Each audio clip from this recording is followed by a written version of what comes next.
اهلا بكم يا اصدقاء في قناة رزق الالكترونيات. النهاردة ان شاء الله هنشوف معانا اصلاح مروحة بوكس. المروحة عندي قطعة خالص ومش شغالة. هنبدأ كده نجرب المروحة مع بعض. هنبدأ نجيب مشترك الكهرباء اهو، وهنبدأ نوصل الفيشة بالشكل ده، وهنضغط كده على مفتاح التشغيل اهو. مفيش اي حاجة خالص، المروحة عندي واقفة قطعة خالص. هنبدأ كده نفصل الكهرباء، وهنبدأ نلف المروحة، وهنفك المسامير اللي في الخلف دي. عندي مسامير كتيرة، هنبدأ كده نفكها ونشوف مع بعض. هنبدأ كده نفك يا أصدقاء المسامير زي ما حضراتكم شايفين كده اهو، الداير كله اهو بالشكل ده كده. نفك آخر مسمار اهو كده، احنا فكينا آخر مسمار. هنبدأ بقى كده نطلع بالوش كده اهوت يا أصدقاء، زي ما حضراتكم شايفين كده بيطلع معانا على طول. أول ما نفك المسامير يطلع معانا بالشكل ده كده. أول حاجة يا أصدقاء لاحظتها إن دلوقتي كده دوران الريشة صعب جدا. شايفين أنا كده بدور كده بالجامد أهو، شايفين صعبة معايا خالص إزاي. دي كده أول حاجة لاحظناها. طيب احنا هنبدأ فحص إزاي في مروحة زي دي؟ طيب احنا اول حاجة دلوقتي هنعملها يا اصدقاء ان احنا هنشوف القفشة بتاعة الموتور دي، لان لو توصيلاتي سليمة والموتور وصل له كهرباء تمام برضو مش هيشتغل عشان ان هو قافش. فاحنا دلوقتي انا فكيت دي، كانت هنا كده في المسمار بتاع الاكس ده وعليه الصامولة، فكيتهم اهو. وهنبدأ نطلع كده بالريشة بالشكل ده كده اهو. الريشة طلعت معانا اهي. هنبص بقى وهنشيل دي، هنبص بقى كده معانا صعب جدا في الحركة بتاعته، شايفين؟ فكده دي اول حاجة لازم نعالجها، وبعد كده نشوف هو وصل له كهرباء ولا لا. لان زي ما قلت لحضراتكم لو الكهرباء واصله له وكل حاجة تمام برضو مش هيشتغل، لان الموتور اساسا قافش معايا. فاحنا كده هنبدأ ننظف التراب ده كله ده كده، وهنبدأ نزيته كده ونشوف مع بعض. اديت انا علام هنا اهوت يا اصدقاء عشان نفك الاربع مسامير بتوع الموتور، عشان نقدر نزيت الجلبة اللي فوق والجلبة اللي تحت. فهنبدأ نفك الاربع مسامير كده. بعد ما فكيت الاربع مسامير يا اصدقاء ادي الموتور، شايفين تراب كله مردوم تراب. طبعا اللي تحت ده موتور الجريل اللي هو بيخلي الجريل يلف تمام. هنبدأ كده احنا بقى ننضف الموتور، لان زي ما قلت لحضراتكم شايفين الموتور قافش بطريقة فظيعة يعني. فهنبدأ كده ننضفه ونديله نقطتين زيت ونشوف مع بعض.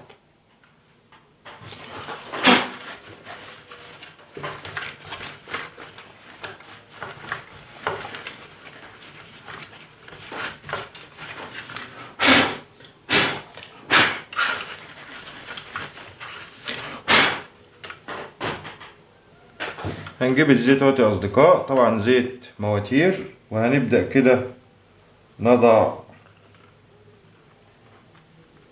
على الموتور او على الجلبة بتاعة الموتور كده بالشكل ده، مع طبعا اللف بالشكل ده كده. احنا كده بنسقي يعتبر الجلبة بالشكل ده اهو. شايف اول ما حطيتهم شربتهم اهي الجلبة. هنبدأ كده نكرر الحكاية دي كده اهو، مع طبعا الدوران بالشكل ده. طبعا هنا في زي جلبة كده عشان دي بتبقى برضو بتشرب معانا الزيت اهو، بنشيلها عشان نزيت جوه، وبعدين برضو هنملاها ونبدأ نركبها. هنبدأ برضو كده نضع هنا يا اصدقاء اهو،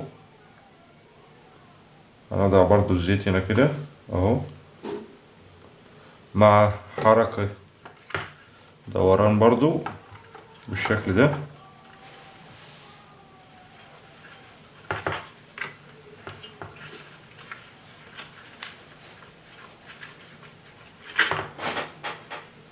الماتور يا اصدقاء خف معايا بس مش اللي هو برضو، فعشان كده احنا هنفك بقى الماتور عشان نعرف نزيته كويس.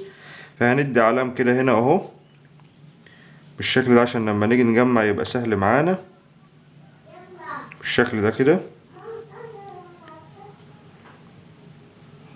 بعد ما فكنا يا اصدقاء هنبدأ كده نطلع اهو بالماتور معانا دي كده الموبين اهو كده، الدنيا كلها ظهرت قدامنا. نبدأ نزيت براحتنا بقى. بعد ما زيتنا الماتور يا اصدقاء بقى عامل معانا زي الحلاوة اهو تمام. بص بيلف تمام معانا. هنبدأ بقى نجيب المسامير بتاعته ونبدأ نثبته طبعا على العلام بتاعه اهو. هنبدأ نثبته كده. بعد ما ربطنا كده الماتور يا اصدقاء هنبدأ بقى نشوف الكهرباء بتاعتنا تمام. هنبدأ كده نوصل الفيشة في الكهرباء. طبعا بنجرب على سير يا اصدقاء. وصلت كده مفيش اي حاجة عندي. طبعا هنا المفتاح معايا اساسا ملوش بكرة وباين عليه بايظ. طيب هنقطع بقى من هنا كده من قبل المفتاح اهو عشان نجرب. دول طبعا عندي 3 سرعات. هنبدأ كده نجرب عليهم.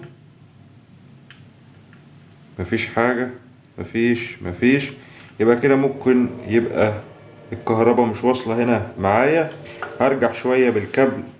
لما رجعنا هنا كده بالكابل يا اصدقاء تمام. ليه الكهرباء مش واصلة؟ عشان هنا كده فيه عامل امان. هنبدأ كده نفكه عشان نوري حضراتكم.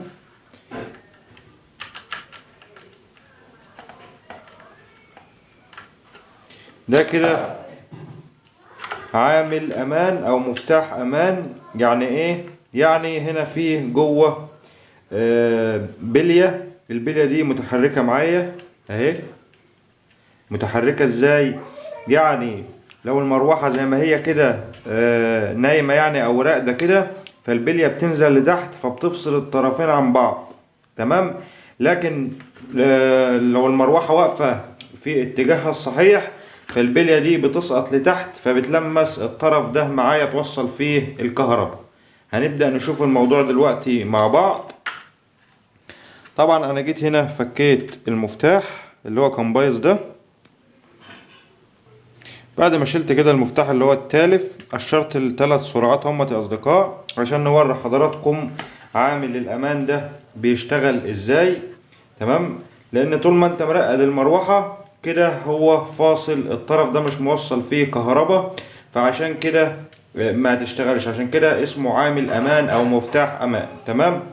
انما طول ما انت طبعا هو كان مربوط كده والمروحة هتقف كده، فلما المروحة تقف كده على الارجل بتاعتها دي فده هيبقى اتجاهه لتحت كده، فالبلية اللي في الداخل هتلمس الطرفين ببعض فهتخلي الكابل ده او الطرف ده فيه كهرباء. هنشوف ده دلوقتي مع بعض. هي المفروض ان لما المروحة بتقف بتبقى كده تمام. احنا هنخليه كده اهو وهنشوف وهنعرف ان هو مفيهوش كده كهرباء. هنبدأ كده نوصل الكهرباء اهو كده. انا وصلت الكهرباء اهو وهلمس هنا مثلا على اي طرف من الاطراف الابيض مثلا اهو. مفيش كهرباء اهو تمام. انا كده ملمس اهو مفيش كهرباء. طيب لما اقلب بقى مفتاح الامان لاحظ معايا كده مفتاح الامان لما اقلبه والموتور ايه اللي حصل؟ عدلته تاني الموتور وقف. هقلب مفتاح الامان الموتور اشتغل. دي كده يا اصدقاء حبيت بس اوضح النقطة دي عشان النقطة دي كده مهمة ان انت تبقى عارف ايه ده عامل امان. لكن لو المروحة وقعت او اتقلبت فبيفصل الكهرباء، فطبعا دي كده حماية او امان للمروحة. فهنبدأ كده نوصل بقى المفتاح ده مكانه تاني وهنجيب مفتاح سرعات جديد بدل المفتاح ده اللي بايظ ده، وهنشوف مع بعض. جبت انا مفتاح جديد اهوت يا اصدقاء، ده كده مفتاح بدل المفتاح ده كده. هنبدأ كده نضعه مكانه هنا اهو بالشكل ده كده، وهنثبته بالمسمارين بتوعه وهنشوف مع بعض. بعد ما ثبت المفتاح يا اصدقاء بالمسمارين بتوعه، هنبدأ بقى كده. ده عندي كده الطرف اللي هو بتاع دخول الكهرباء للمفتاح، وعندي الثلاث اطراف اهم، الطرف الاول والسرعة التانية والسرعة التالتة. طيب هعرفهم ازاي في الاسلاك؟ السلك الازرق طبعا احنا جربنا الموتور وعرفنا من السرعة بتاع الموتور عرفنا السرعة. السلك الازرق عموما بيبقى السرعة البطيئة، السلك الابيض بتبقى السرعة المتوسطة، السلك الاحمر بتبقى السرعة العالية. فاحنا هنثبت كده السلك الازرق الابيض الاحمر. بعد ما شبطت الاسلاك يا اصدقاء، هنبدأ بقى نلحمهم كده بالكاوية والقصدير بالشكل ده.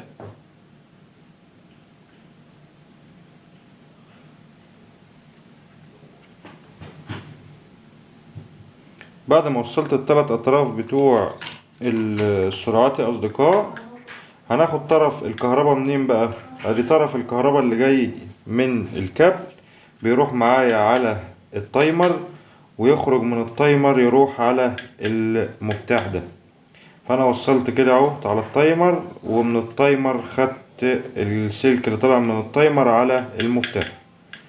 هنبدأ كده بقى نظبط اسلاكنا ونشوف مع بعض.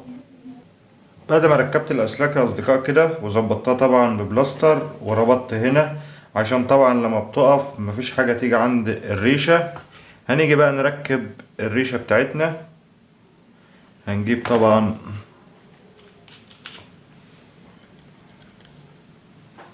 عشان تمنع اي حاجة تخش عند الموتور، وهنركب الريشة بتاعتنا كده اهو، وهنركب القطعة الألمانيا دي بالشكل ده كده.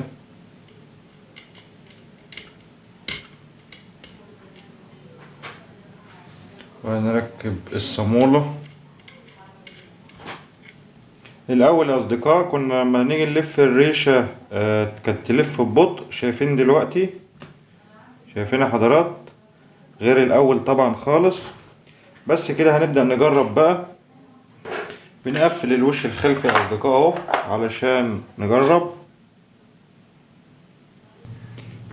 بعد ما قفلت كده يا أصدقاء، هنبدأ بقى نعدل المروحة بالشكل ده كده، وهنبدأ كده نشغل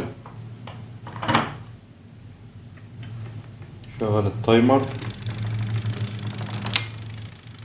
كده. هي فاصلة اهي تمام. هنبدأ نشغل من المفتاح كده. اشتغلت معانا اهي، بس طبعا انا مش هقدر اقعدها عشان ما تفصلش اهي.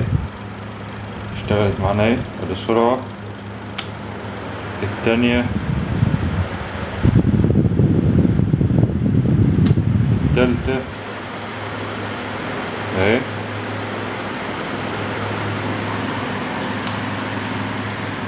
زي ما حضراتكم شايفين كده.